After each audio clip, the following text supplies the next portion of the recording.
Liewe jong mense, kinders, oupas, oumas, mamas, papas. Dit is Dinsdagoggend, die 3 Maart. En dit bly net lekker om jou te mag groet met hierdie wandelreeks in die naam van ons Here Jesus Christus. Hierdie week is ons besig om te kyk na innerlike genesing deur konfrontasie. En ons gaan vandag en môre kyk na hoe gesonde konfrontasie behoort te lyk.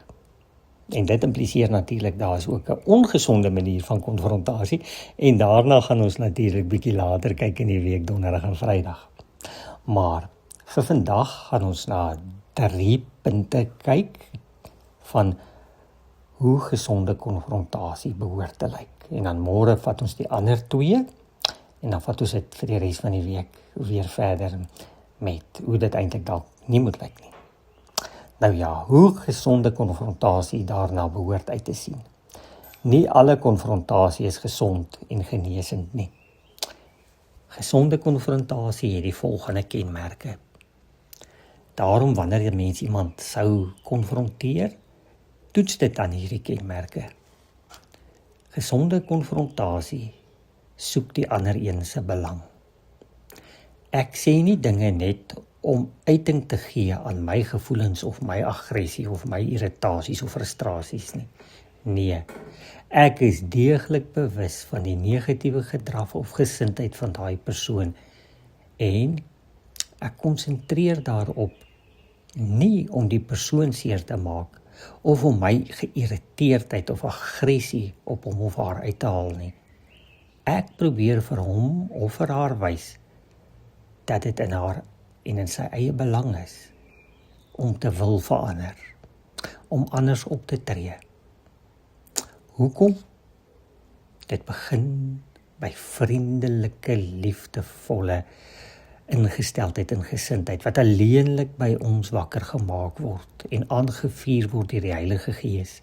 Daarom behoort ons nooit te konfronteer op ons eie nie, maar toe te laat dat die Heilige Gees by ons 'n gesindheid wek van vriendelikheid en liefdevolheid.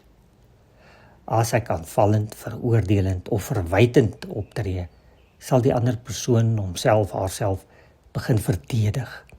En wat gaan ons dan bereik? Net mooi niks. Nee, my vriendelike, liefdevolle aanslag, my gesindheid en houding en die manier van praat moet getuig van die Heilige Gees se liefde en leiding. En dit sal hom of haar oortuig dat hulle veilig is in hierdie proses van konfrontering en dat dit eintlik met hulle goed bedoel en nie sleg nie. Dit moet hom of haar aanmoedig om dan oop te maak en eerlik te wees.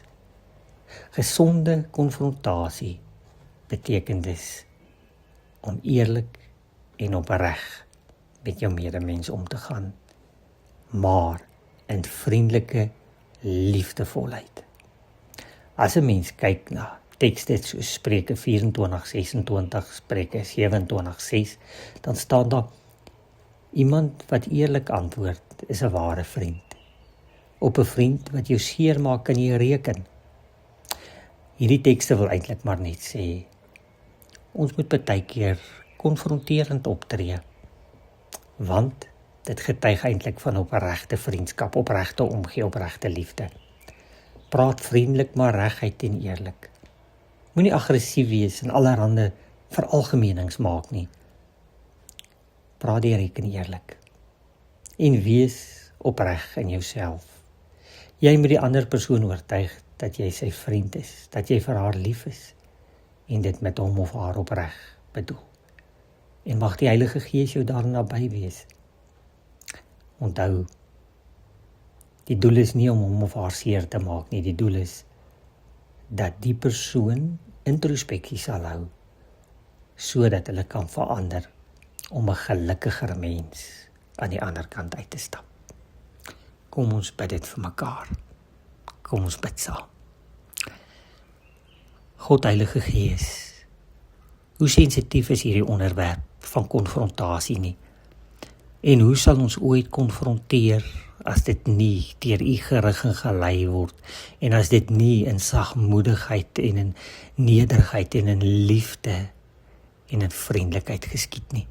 Here, in vanoggend kom ons en ons sê, vergewe ons vir die kere wat ons konfronteer, omdat dit ons eie belang, ons eie geïrriteerdheid en gefrustreerdheid met 'n situasie of met 'n persoon najaag. Here, en wees ons naby om ons naaste, ons vriende, ons familie, ons gesinslede, Here, so te beheen, dat dit altyd met die sagmoedigheid van die Gees sal wees. En mag ons hulle wat konfrontasie nodig het om gelukkiger te wees, om nader aan U te wees, so benader, dat die Gees hulle omarm en toevou. En mag ons in ons konfronterende gesprek die woorde vind, nie uit onsself nie, maar die woorde wat U in ons mond en in ons hart kom plaas, vol liefde. Dankie Here dat ons U daarvoor mag vertrou. Ons bid dit in Jesus se naam. Amen.